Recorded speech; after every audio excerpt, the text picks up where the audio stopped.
이낙연 전 대표가 대구에서 태어났으면 무슨 당했을까요?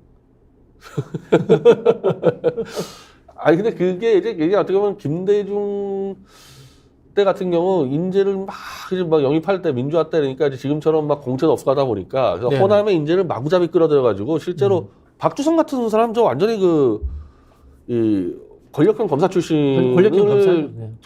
호남을 차지해야 되니까 그렇죠. 어쩔 수 없이 근데 그런 스타일로 해와서요 많죠 그런 사람들 사실은. 네. 사실은 호남에서 김대중 대통령이 영입했던 사람들 치고 원래는 보수 쪽이 상당히 많죠. 네. 그 이야기는 상당히 재밌는 것 같아요. 사실 이낙연 대표가 지금 민주당을 탈당한다는 것은 본인을 총리 대권 주자급으로 만들어준 문재인 대통령하고 결별하는 거거든요.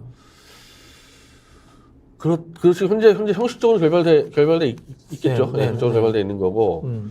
그리고 지금 이 인요한 때부터 나온 얘기인데 네. 이 서진 정책이라는 말을 많이 쓰고 있습니다. 내부적으로. 국민의힘에서? 내부적으로 써요. 그래서 네. 인요한 자체가 이제 이 호남의 인물이고 실제로 이번에 한동훈 광주 가가지고 윤석열보다 훨씬 3배, 4배 더 세게 얘기했습니다. 네. 그러니까 지금까지 광주에 대해서 인정하는 부분까지는 보수가 어느 정도는 용납이 됐는데 헌법에 집어넣는 건 결사 반대했었단 말이에요. 근데 그거 네. 한 방에 쳐버려가지고 지금 보수가 난리가 났어요. 이 부분에 대해서. 그럴 정도로 서진 좀 일고 가면서 다음 대권을 이낙연 씨는 노려볼만 하죠. 근데 그 주겠어요. 그 이낙연이 진짜 YS만큼 노태우하고 싸워서 권력을 뺏을 만큼은 그게 될까? 한동훈을 이길 수 있을까? 근데 물론 뭐 한동훈도 총선 실패하면은 책임지고. 한동훈이 뭐 예를 들면 노태우 때 이제 박철원이 실패했는데 네. 후계자가 예. 지금 어쨌든 왜 좌클릭의 호남 선진 정책을 했을 때는 이낙연만큼 좋은 상대는 없죠. 이 후보 같은 경우는. 물론 그래서 YS 같은 뭐 그런 기준은 없겠지만 한동훈이 뭐 흔들린다 했을 때 지금 현재 저쪽 대권 주자가 오세훈이니 뭐 오세훈, 홍준표 그렇게 뭐 이 시원치 정도죠. 않습니다. 원희룡 뭐 이 정도죠. 별로 시원치 않으니까 호남 대권 주자로 보수에서 호남 대권 주자로 뭐 충분히 이제 그림 그려볼만 하죠. 그럼 예를 들어서 아스팔트 보수들이라든가 올드 보수들, 올드 보수들이 이낙연 받아들일 수 있을까요? 지금 안 되고 있어요. 못 받아들인다. 지금은 일단은 한동훈 광주 때부터 지금 여론이 엄청 악화되고 있는 상태에서 네. 이상민 들어올 때 오늘 뒤집어졌고 네. 이낙연 얘기 나오면 뭐 좀 받아들이기 어려운 상황 같아요. 뭐 어떤 분들은 뭐 도끼 객기이다 이렇게 이야기할 수 있겠지만 이상민하고 그래도 이낙연은 좀 품격의 차이라든가 정치 행태의 차이는 좀 있잖아요. 어떻게 보면 이낙연은 좀 보수 같아. 그 엄중하고. 근데 사실은 이상민은 그 이해창하고도 손잡고 왔다 갔다 하는 경우가 있는데 원래 왔다 갔다 하던 사람이거든요. 보수에서 올 때 이낙연은 김대중 사람이에요. 그냥 김대중 사람처럼 보이긴단 말이에요. 이낙연 같은 경우는. 네네네. 오히려 더 힘들지 사실인가. 이낙연. 이상민은 뭐 이상민은 뿌리가 없는 사람이니까. 보는 거고. 네. 이낙연은 일단 보수가 올 때 그 뭐 이념이 보수인지 모르겠지만은 김대중 사람으로 보이는 거고. 그 사실은 지금 김한길이 전면에 못 나서는 것도 그 문제거든요. 김한길이 무슨 뭐 레프트 이념이 뭐 센 게 뭐가 있습니까? 근데 김한길은 이건 뭐 100% 김대중 사람으로 돼 있기 때문에 김한길이 전면 못 나서는 건데 그 김한길, 이낙연 이렇게 더구나 이재호는 원래 보수 있을 때부터 이건 보수에서 안 됐는데 이 사람들이 이제 당을 잡는다 이러면은 현재까지 볼 때 이 바닥에 있는 베이스 보수 플러스 알파 영남권에서 쫓겨난 보수들 같은 경우는 쉽게 물러날 수 없을 것 같아요. 근데 이제 변 대표가 늘 하는 이야기처럼 한국의 보수라고 갖고 있는 사람들이 권력지향적 기회주의적 속성이 있다. 이렇게 봤을 때 뭐 예를 들자면 이낙연을 김한길이나 이재호가 딱 편먹고 띄운다. 그러면 이 기회주의적 속성에 의해서 전통 보수라고 하는 사람들도 이낙연을 밀어줄 수 있다. 이런 생각할 수 있는 건가요? 근데 너무 안 챙기잖아요. 그러니까 일정 정도 보수한테 먹을 건 좀 줘야 되는데 먹을 걸 그냥 끊어버려. 지금 언제부터냐면 이게 그 윤석열이 끊은 거죠. 윤석열부터 끊었어요. 네. 그러니까 그때부터 너무 악화되고 있었는데 총선 때는 역할 주겠지. 근데 총선 때 가면 갈수록 더 줄어들고 있어요. 더 오히려 더 배척하고 있고 이래가지고. 그러니까 이번에 지금 비대위원회에서도 예전에 박근혜 비대위 때나 뭐나 하면요. 그러니까 예를 들면은 제가 이제 어떻게 보면 장애 보수에 있지 않았습니까? 내가 그래도 통화할 수 있는 사람이 비대위원회 최고에 한두 명 들어있었단 말이에요. 아스팔트 보수에 몫을 줬다. 예, 이거 통화할 수 있는 사람이. 근데 이번에 진짜 누군지 모르는 사람이 다 들어왔어요. 그래서 여기서 또 되게 안 좋았죠. 다 누군지 모르는 사람 들어와버렸지 않습니까? 저기다가 저 민경우하고 날라갔지만은 네. 민경우는 보수가 올 땐 여전히 저건 좌파고 김경률. 나머지는 애들, 누군지 모르는 애들. 이렇게 되면 당장 공천이 끝났다는 얘기잖아요.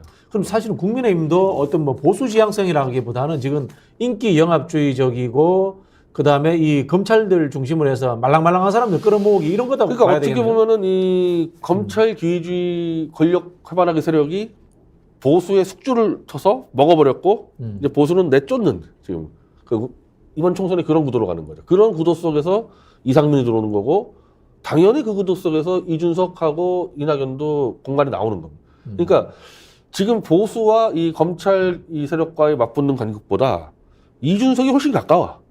이준석이. 보수하고 아니 저쪽이랑 윤석열 쪽이랑 윤석열 쪽이 훨씬 가까워 사실은. 그러니까 보수가 지금 윤석열을 보수라고 보고 막 찬양해서 그렇지 지금 이제 하나하나 드러나는 게 보수랑 맞는 게 하나도 없어요 지금.